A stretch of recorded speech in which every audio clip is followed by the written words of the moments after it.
আমরা মানুষকে ছোট হিসাবে দেখি না কাউকে, আমরা সমস্ত মানুষকে দেখি আল্লাহর শ্রেষ্ঠ জীব হিসাবে। আপনাদের পাশেই বিশাল নদী আছে। আমি একবার বরিশাল থেকে লঞ্চে ঢাকায় ফিরলাম সকালবেলা, সামার সিজন ছিল, গ্রীষ্মকাল। গাড়িতে উঠেছি, এ গল্প আমি বহু জায়গায় বলেছি, আমি এই লুপ ধরে রাখতে পারি না। কিছু দূর যাওয়ার পরে আমার চালককে বললাম থামো। সে বলল স্যার সামনে ময়লার ভাগাড়, দেখতেও খারাপ আর গন্ধ আসতেছে। আমি বললাম এখানেই থামো, এখানে আমার কাজ। আমি 20 থেকে 22 মিনিট বসে আছি গাড়িতে। মাঝে মাঝে সেও আমার মুখের দিকে একটু ঘুরে তাকায়, আমার পাশে বসে একজন সহকর্মী তিনিও তাকান। তারা বুঝতে পারছেন না যে কেন এই জায়গাটায় আমি দাঁড়িয়ে আছি, কিছু বলছিও না করছিও না। ওই সময়টা পরে গাড়ির দরজা খুলে বের হলাম, তখন এই জল্লাদের শাসন চলতেছে বাংলাদেশে, 2015 সাল। আমার সঙ্গী আমাকে বললেন আপনি গাড়িতে বসেন, কি করতে হবে আমাকে বলেন, আমি সেরে আসি। আমি বললাম better you come with me, আপনিও আসেন আমার সাথে আসেন। দরজা খুলে পিছনের দিকে হাঁটা শুরু করলাম। ড্রাইভার বলতেছে স্যার গাড়ি ব্যাক করি। আমি না, এখানে থাকো। একটা খাবারের দোকানে গিয়ে ঢুকলাম, কিছু খাবারের প্যাকেট নিলাম, পানি নিলাম, নিয়ে আবার এসে গাড়িতে বসলাম। এবার চালক বলতেছে স্যার যাই। আমি বললাম না, আমার কাজ শেষ হয়নি।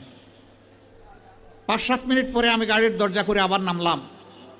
সঙ্গীকে বললাম ভাই এই প্যাকেটগুলো নেন, আসেন আমার সাথে, আমিও কিছু নেই আপনিও কিছু নেন। গিয়ে ওই ময়লার ভাগাড়ের কাছে হাজির হলাম। ততক্ষণে একদল লোক যারা এই ময়লাগুলা বেলচা দিয়ে ডাম্পিং ট্রাকে উঠিয়ে শেষ করেছে, এখন বেলচা ছুঁড়ে ওখানে ফেলে দিয়েছে। তাদেরকে গিয়ে সালাম দিলাম, 5 জন লোক, আসসালামু আলাইকুম। জবাব দেয় না, মুখের দিকে তাকায়। আবার সালাম দিলাম, আসসালামু আলাইকুম। এবারও জবাব পেলাম না, আবারও মুখের দিকে তাকায়। এরপরে বললাম কি ভাই আপনাদের মধ্যে কি কেউ মুসলমান আছেন?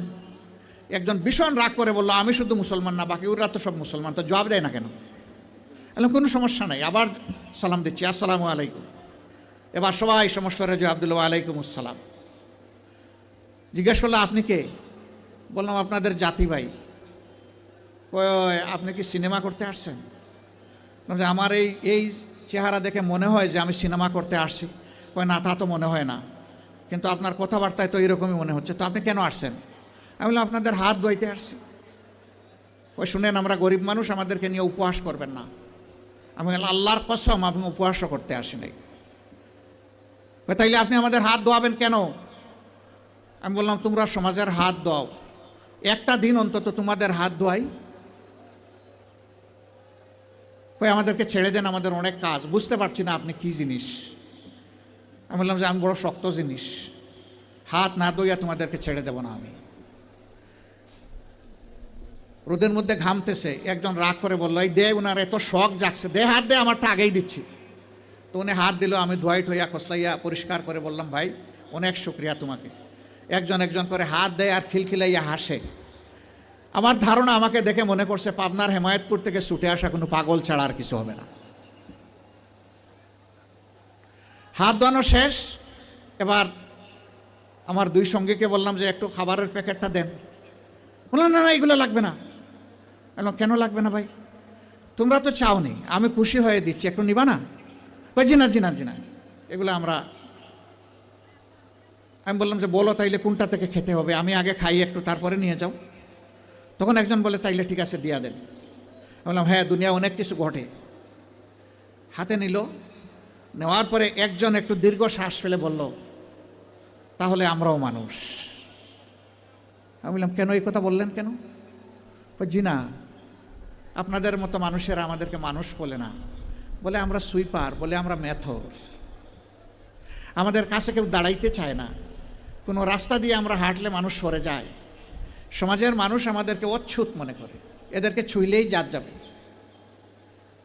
আমি হাত জোড় করে বললাম সোফা কাপড়ের ছোট লোকদের পক্ষ থেকে আমি তোমাদের কাছে ক্ষমা চাই, আমাকে ক্ষমা করো, আমাদেরকে ক্ষমা করো। আমি আর চোখের পানি ধরে রাখতে পারিনি, টপ টপ করে আমার চোখ থেকে পানি পড়ল।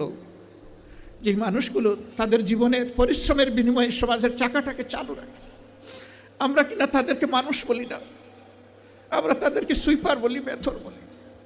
আমরাই কমজোর। আমি কাঁদতে কাঁদতে এসে আমার গাড়িতে আর ওরাও আমার সাথে খেতে খেতে তাদের গাড়িতে উঠে গেল। সম্মানিত ভাইয়েরা, কেন এই ব্যবধান? এদের ছাড়া কি এই সমাজ চলবে? যদি না চলে তারা, তাইলে এই সমাজে তারা একটু স্বীকৃতি পায় না কেন? একটু মর্যাদা কেন পায় না তারা? এটা পায় না এই কারণে, এই শাসনটা আল্লাহর দেওয়া বিধান অনুযায়ী নয়, এই কারণেই পায় না। যদি আল্লাহর দেওয়া বিধান অনুযায়ী পাইতো তাহলে ওরাও নিজেদেরকে সম্মানিত মনে করত, তাদের মুখ দিয়ে এই কথা বের হয়ে আসতো না, যাক আজকে বুঝতে পারলাম যে আমরাও মানুষ। আক্ষেপের সুরে এই কথা তারা বলতো না। ভাই, আমরা এইরকমই একটা মানবিক বাংলাদেশ চাই।